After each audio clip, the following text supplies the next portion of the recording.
అదేవిధంగా పెట్టుబడి మరోసారి పెట్టాలన్నా కనీసం పెట్టుబడి సాయం కూడా రాక రైతు భరోసా గతంలో వచ్చేది, ఇప్పుడు ఆ పరిస్థితులు కూడా ఇప్పుడు లేవు. కాబట్టి పూర్తిగా వ్యవసాయం అనేది ఇబ్బందికరంగా మారింది. కనీసం ఇంత జరుగుతున్నా కూడా ఏ మంత్రి కూడా, ఏ ముఖ్యమంత్రి కూడా, ఇక్కడ ఉప ముఖ్యమంత్రి కానీ ఎవరైనా కూడా వెళ్ళి ఆ పంటలు పరిశీలించి పంటలకు ఇదిగో ఇది ఇస్తామనేటువంటి భరోసా ఇచ్చే నాదుడు కూడా లేడు. విద్యార్థుల పరిస్థితి అలానే ఉంది.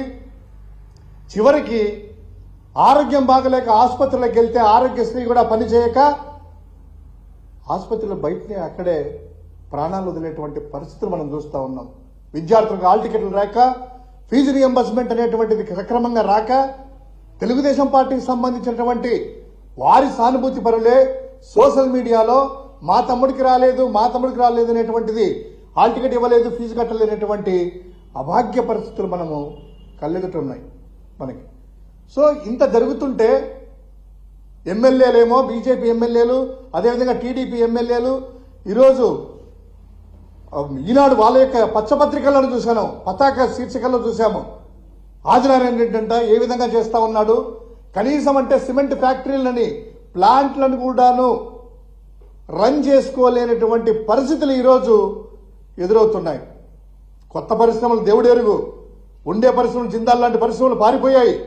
కానీ ఇప్పుడు రన్నింగ్లో ఉన్నటువంటి పరిశ్రమలు కూడా వారి యొక్క కమిషన్ కోసము, వారి ట్రాన్స్పోర్టేషన్ కోసము 2 జిల్లాల మధ్య యుద్ధమే జరిగింది. మనం చూసాము 2 నెలల కిందట.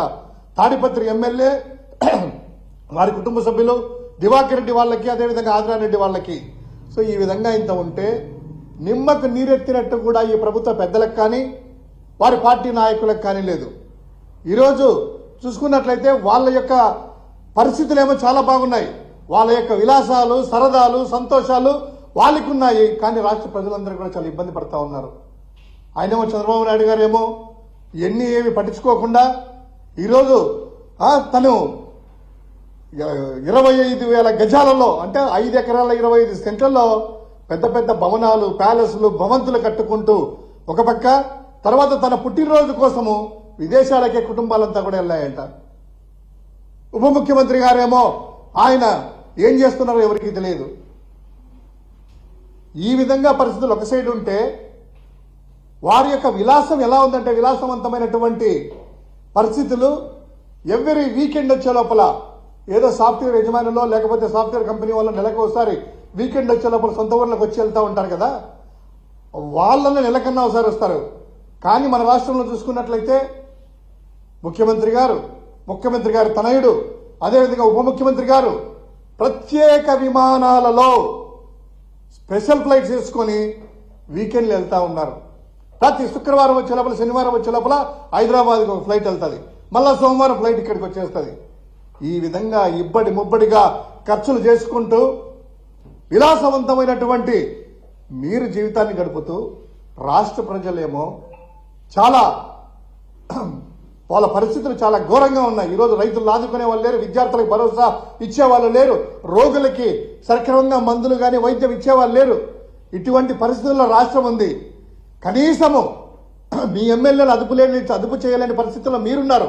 విచ్చలవిడిగా మీరు చేసుకోండి, మేము సంపాదించుకుంటాము, మీ కాంట్రాక్టులు మీరు చేసుకోండి, మీ యొక్క దోపిడీలు మీరు చేసుకోండి, గనులు ఖనిజాలు ఏది కూడాను ఉండనీయకుండా మొత్తం దోచుకోండి, విలాసవంతమైనటువంటి జీవితం గడుపుదాం నాయకులము. ప్రజలు ఓట్లేశారు, గాలి కుదిరేద్దాం అనేటువంటి పరిస్థితి ఈరోజు ఎదురైంది. సో వైఎస్ఆర్ కాంగ్రెస్ పార్టీ, మా పార్టీ తరఫున అందరినీ కూడాను డిమాండ్ చేస్తూ ఉన్నాము. ఈ యొక్క రైతులని, హార్టికల్చర్ సంబంధించినటువంటి దెబ్బతిన్న రైతులను ఇమ్మీడియట్ గా ఆదుకోవాలని, అదేవిధంగా ఆక్వాకు సంబంధించినటువంటి ధరలు కూడా పడిపోయి చాలా ఆ యొక్క పరిస్థితి ఘోరంగా ఉంది. కాబట్టి అక్కడ కూడా ఆక్వా పరిస్థితులు, విద్యార్థుల ఫీజు రియంబర్స్మెంట్లు, అదేవిధంగా రోగులకు సంబంధించినటువంటి ఆరోగ్యశ్రీ నిధులు ఇమ్మీడియట్ గా రిలీజ్ చేసేసి ఈ రాష్ట్రంలో కనీసం ప్రజలకు కనీస అవసరాలు తీర్చడానికి ప్రయత్నం చేయమని వైఎస్ఆర్ కాంగ్రెస్ పార్టీ డిమాండ్ చేస్తూ ఉంది.